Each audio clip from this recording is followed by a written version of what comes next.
final being. No, he is in conversation. He is in sequence. The Father loves the Son. They didn't just grin at each other, they conversed. There was a before and after, you know, and you can visualize it in one way or another, but what you have is real personality expressing in word first, in thought, in word, and then in action, a world which was not to stand still.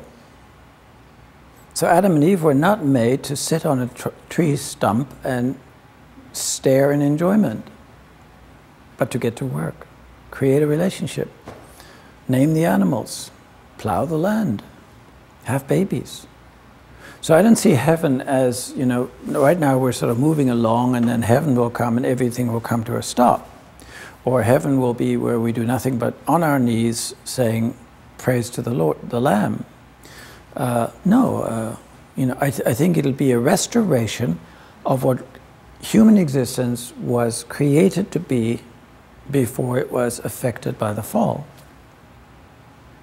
And so the effects of the legal effects and the physical effects of the fall will be done away with, and we will be able to live the way God intended us to live as human beings, do our piano lessons.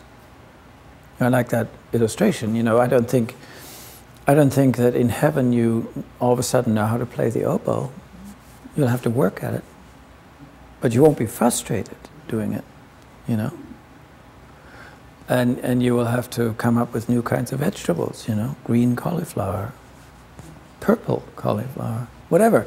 You know, that's what Adam and Eve were intended to do. And heaven isn't a standstill of perfection. That's why the notion of an ideal coming from the Greek notion is not biblical. Biblical, according to the Bible, life, existence to God is always dynamic. He is perfect in his characteristics. He never contradicts himself. He is reliable, you know. But his love is not static. It's a give and take, an enjoyment, a growth. And I think that's what I understand heaven to be. It's again, the angel is no longer at the garden gate keeping us out. We no longer need the letters that God has written us in the meantime, the prophets and apostles. But creation will be fully restored and be a real creation.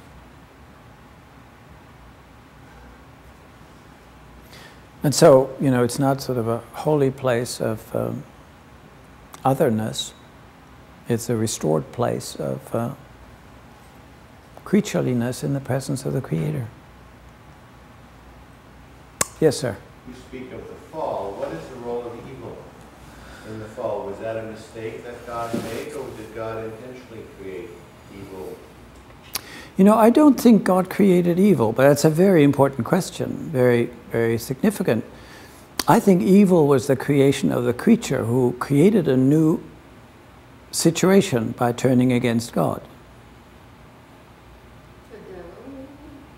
The choice Adam and Eve had was not between good and evil. The choice they had was to love God or to not love God. And by not loving God, they created a new situation which was evil. It wasn't there before. Well, Satan. Well, yeah. I mean, on the level of human beings, you know, Satan had done a similar thing. I think we're allowed to believe. There's an indication of that in Isaiah 14 and some other passages. But it's the creature who creates a new situation, just like Adam and Eve. It's not just like, but in a similar way of creativity. It's just like Adam and Eve create babies. God doesn't create babies.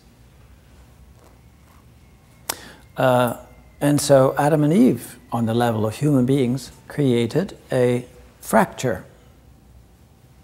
They turned against God. So, and that's a very important distinction, because, you know, the choice Adam and Eve had is to either love God or to treat him with indifference. And to love someone, you do what gives the other person pleasure, what honors the other person, what respects the other person. And so God says, you know, I've made you, put you into this garden, you have no needs, psychologically you're well taken care of, you have companionship, you have a life to live, you can do all things, but I don't want you to experience both good and evil. I want you to only experience good. Because to know in the Hebrew doesn't mean know in your head, it means know in your experience. You know, practically, I don't want you to have to practice that. And they did that for a while, I believe for a while, and then one day they said, wonder what it's like. And they shouldn't have, because God told them not to. And so they create the fracture, they create the separation, they create the evil. Evil was not a substance, evil is an interrupted relationship. That's how I would explain it. Is the serpent a metaphor? Was there no serpent? Was that just sort of an imagination? I don't know. I don't know. Whether it was a serpent, whether it was a voice, whether he was, I mean, it was some personal presence influencing Adam and Eve's reflection. And instead of saying, oh, go away, they said, oh, that's an idea, and fell for it. And we know that from other passages that it was Satan's desire to ruin things. Yeah, it was you know, from Job and other passages. That's right. The father of lies. You know, father of lies, envious of God, accusing God of having been a failure. Wanting to see that it was a failure. And and disproving God's goodness. And so, you know, that intention is spoken of in relationship to this Satan. But, you know, then it's called Satan, that serpent. You know, whether it was a physical serpent or not, I don't know. I'd like to find out, but I don't know. Angel of light. On the other hand, I do believe that Balaam's ass spoke to Balaam. You know, to me, a God who can create something out of nothing ought to be able to use vocal cords on a donkey to say something. It's a minor difficulty. When are your other lectures, future lectures? Next Monday, the 14th, and then the 28th. Not the 21st. But the others are available. Yes, this lovely gentleman back there is recording it, and they're going to be on the website? And they will be. I mean, so people... I don't know what we're going to do yet. First, edit and put some chapters. Yeah. Yeah, but I mean, eventually, Whatever you decide. that would be great. Yeah. I already have people who have been very pleased about that idea, who are living far away. But if you want to have some more things that both Deborah and I have done in the past and so forth, look on our website, the Schaeffer Foundation, oneword.com. And it has all our footnotes and some letters, long letters I've written describing my travels and experiences in Russia and elsewhere, books we've read that we found interesting, as well as some lectures and sermons that are there on MP3, downloadable. They're all there. And there are your books, too. And my books, my wonderful books, yes.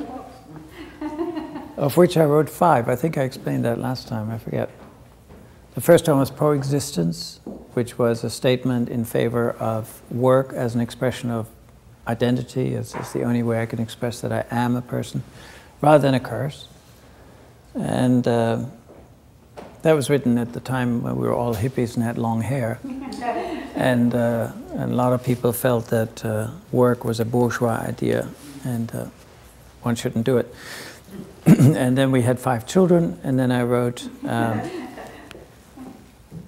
The Market-Driven Church, which is a praise of the power of Christianity to transform a pagan European continent into something more humane through the teaching of the gospel. And then the question of why are we throwing it all away by turning so much of church into entertainment, into theater, into circus, into superficiality.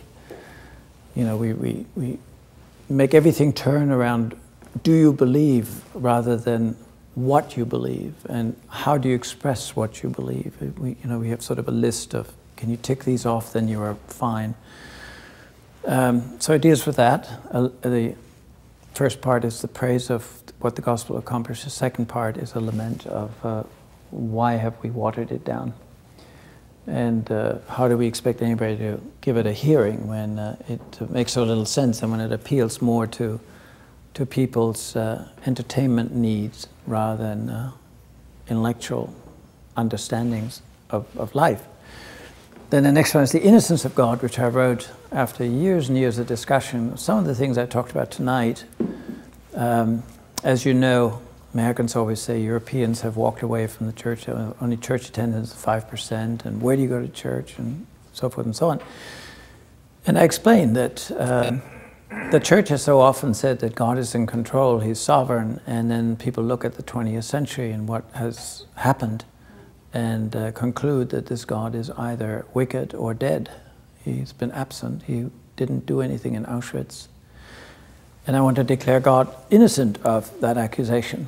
You know, the God of the Bible is very passionately against evil, and what people do is too easily seen as somehow sovereignly ordained by Him, rather than laying the blame where it ought to be laid.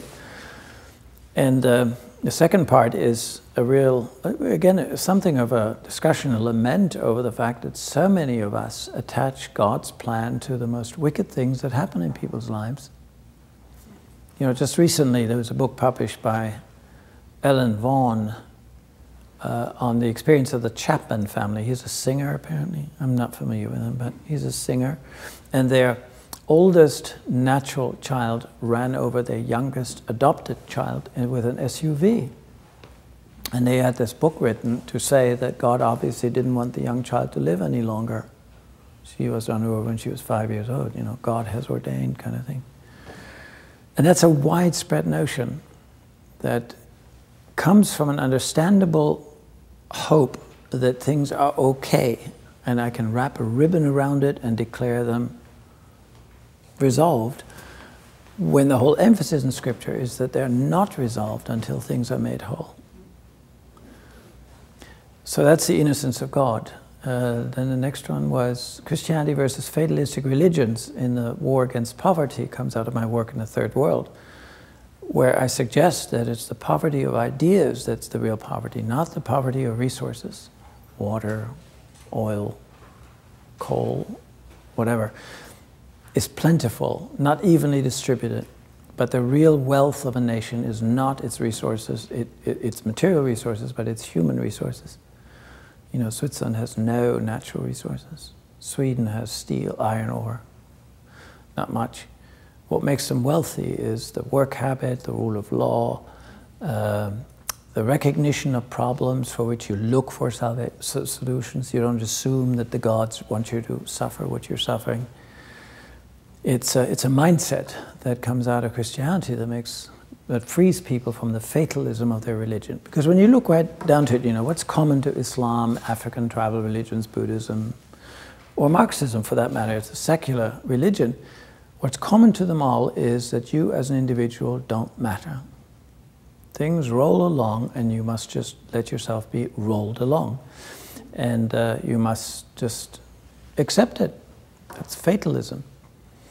And only Christianity says, you know, no, you've been called for something else. You've been, first of all, made in the image of God to create. And secondly, this is a rotten situation after the fall. It's not my intention to leave it that way. And so why don't you get to work? Make a living. Look, you know, it's intriguing. In Deuteronomy 8, there's this wonderful passage. In verse 3 or 4, it says, it gives the verse, man does not live by bread alone, but by every word which proceeds from the mouth of God. And then 3 verses down, it says, God, using the word to tell the Israelites, when you come into the land, you will find iron under every hill and copper under every mountain. Meaning, go look for it. You can't see it when you walk in there, but it's there, so go find it. Make a living.